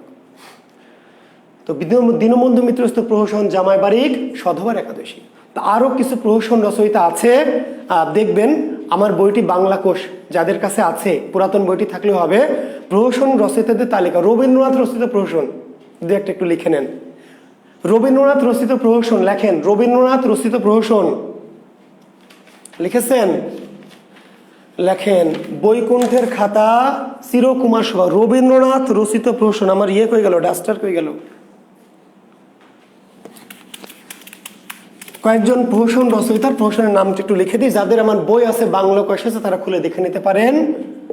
তাহলে রবীন্দ্রনাথ রচিত প্রহসন কি কি? চিরকুমার সভা, চিরকুমার সভা, বৈকুণ্ঠের খাতা।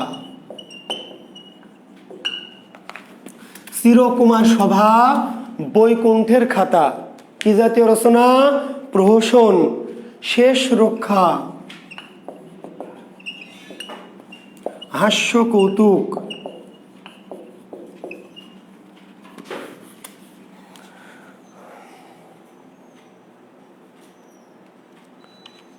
চিরকুমার সভা, বৈকুণ্ঠের খাতা, শেষ রক্ষা, হাস্য কৌতুক কি জাতীয় রচনা? প্রহসন। প্রহসন কার লেখা? তাহলে নিচের কোনটি? রবীন্দ্রনাথ রচিত প্রহসন। রবীন্দ্রনাথ রচিত কি প্রহসন। দ্রুত লিখে নেন, ক্লাস শেষ করব। আমি একটা কাজ করব, আপনাদের আগেই বলেছি, আমি ক্লাসটা এখনই শেষ করব। আমার গানটা আজকেই দিব আর কি, এখন একটু এডিট করে এটা ছাড়বো ইনশাল্লাহ। আরেকজনের নাম লিখে নেন, জ্যোতিরিন্দ্রনাথ ঠাকুর। আরেকজন প্রহসন রচয়িতা বাংলার সাথে বিখ্যাত, জ্যোতিরিন্দ্রনাথ। গুরুত্বপূর্ণ, জ্যোতিরিন্দ্রনাথ ঠাকুর। জ্যোতিরিন্দ্রনাথ ঠাকুর রচিত প্রহসন কি কি লেখেন? দায়ে পড়ে দ্বার গ্রহণ, দায়ে পড়ে দ্বার গ্রহণ। দ্বার বোঝেন তো? দ্বার মনে আছে? দ্বার শব্দ অর্থ কি স্ত্রী, দ্বার বা দ্বারা মানে কি স্ত্রী। দায়ে পড়ে দ্বার গ্রহণ, তাই না? ধরা খেয়ে বউ গ্রহণ আর কি, বুঝেন তো? ধরা খাওয়া বুঝেন তো, ওই টাইপের আর কি। দায়ে পড়ে দ্বার গ্রহণ। তারপর লেখেন হিতে বিপরীত, হিতে বিপরীত এমন কর্ম করব না, এমন কর্ম করব না। তাহলে জ্যোতিরিন্দ্রনাথ ঠাকুর। আর একটি হলো কিঞ্চিৎ জলযোগ। জ্যোতিরিন্দ্রনাথ ঠাকুর রচিত প্রহসনগুলি কি কি? তাহলে প্রশ্ন, দায়ে পড়ে দ্বার গ্রহণ কার লেখা, কি জাতীয় রচনা? এমন কর্ম করব না কি জাতীয় রচনা কিংবা রচয়িতা কে? বুঝতে পারলেন? নিচের কোনটি প্রহসন? তাহলে মনে রাখবেন এগুলি প্রহসন কার লেখা? জ্যোতিরিন্দ্রনাথ ঠাকুর। জ্যোতিরিন্দ্রনাথ ঠাকুর। আচ্ছা, গিরিশচন্দ্র ঘোষ আরেকজনের নাম একটু লিখে নেন, এখানে দেখা যাচ্ছে আশা করি। গিরিশচন্দ্র ঘোষ নামে আরেকজন প্রহসন রচয়িতা আছে, সভ্যতার পান্ডা, খুব বিখ্যাত একটি প্রহসন। গিরিশচন্দ্র ঘোষের সভ্যতার পান্ডা। ওই যে মাইকেলের একে কি বলে সভ্যতার মতোই বিষয়বস্তু, মাইকেল মধুসূদন একে কি বলে সভ্যতা, সেই টাইপেরই বিষয়, সভ্যতার পান্ডা। জি, সভ্যতার পান্ডা। আর একটা সপ্তমীতে বিসর্জন, সপ্তমীতে বিসর্জন, সপ্তমীতে বিসর্জন। বেল্লিক বাজার। তাহলে এগুলো কি জাতীয় রচনা? প্রহসন। রচয়িতাকে গিরিশচন্দ্র ঘোষ, গিরিশচন্দ্র ঘোষ।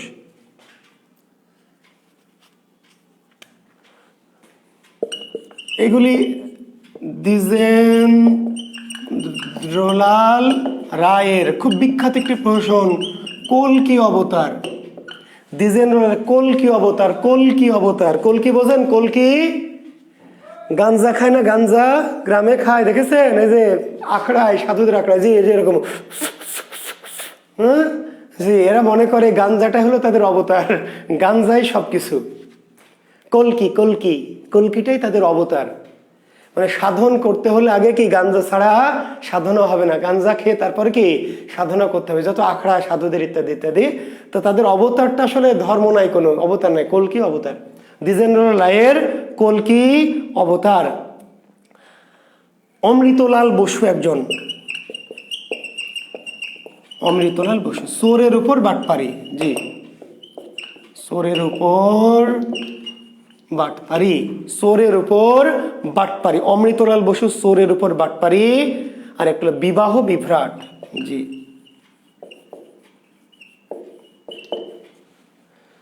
বিবাহ বিভ্রাট, চোরের উপর বাটপারি, কার লেখা? অমৃতলাল বসু। কি জাতীয় রচনা? জি হ্যাঁ,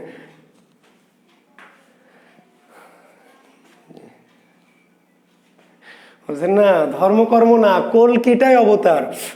ওই যায় কেন আখড়ায়? কলকি টানার জন্য, ঠিক আছে? নামাজ কালাম নাই, কোনো ইয়ে নাই, হাদিস কোরআন নাই, কিছুই নাই, ধর্মটাই কি কলকি। গাঞ্জায় দুটো টান মেরে দিল, এটাই কি সাধনা আর কি। জি,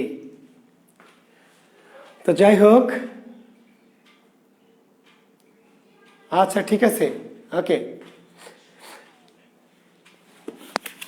হ্যাঁ, এই গানটা আমি ইয়েতেই দিব, জি আচ্ছা যান, ফেসবুকেই দিব, আমার ফেসবুকে আছেন তো সবাই? আচ্ছা, আরেকটা কথা বলে নিই যে আমার যেহেতু 5,000 পূর্ণ হয়ে গেছে, আমার এই গ্রুপে কেউ কেউ থাকতেও পারেন যারা আমার ফেসবুক ফ্রেন্ড না, অনেকে রিকোয়েস্ট দিয়েছেন, কিন্তু আমার কিছু করারও নাই, বুঝতে পারলেন?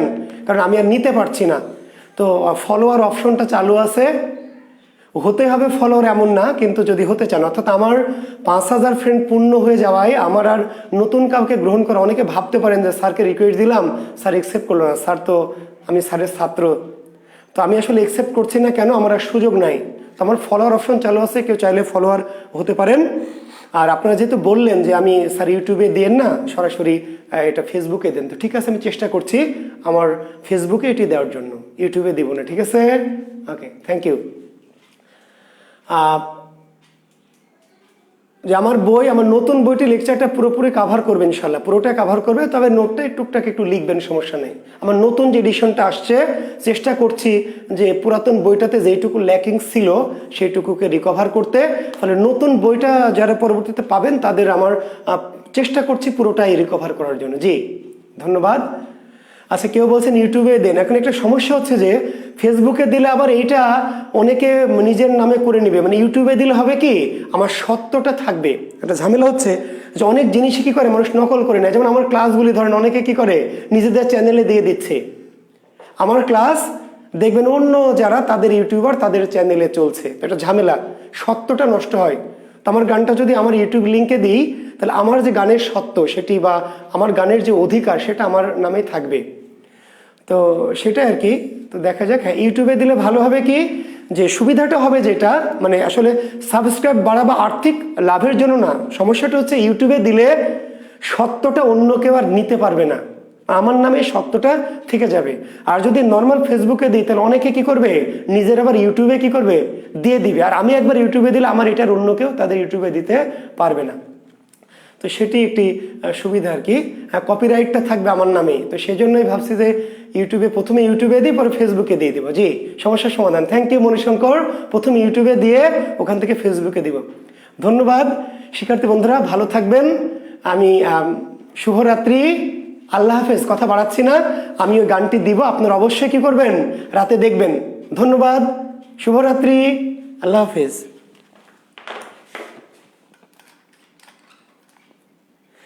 আর আমার চ্যানেলটির নাম মনে আছে তো?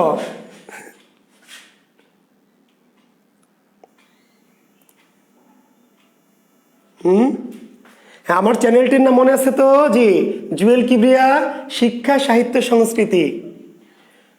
আমার চ্যানেলটি যারা জানেন না বা মনে নাই তারা একটু লিখে নেন। জি, জুয়েল কিবরিয়া শিক্ষা সাহিত্য সংস্কৃতি, ঠিক আছে? যারা আমার চ্যানেলটি এখনো সাবস্ক্রাইব করেননি বা যারা জানেন না তাদের জন্য আরেকবার বলে দিচ্ছি যে আমার চ্যানেলটির নাম জুয়েল কিবরিয়া শিক্ষা সাহিত্য সংস্কৃতি। জি ধন্যবাদ, আল্লাহ হাফেজ।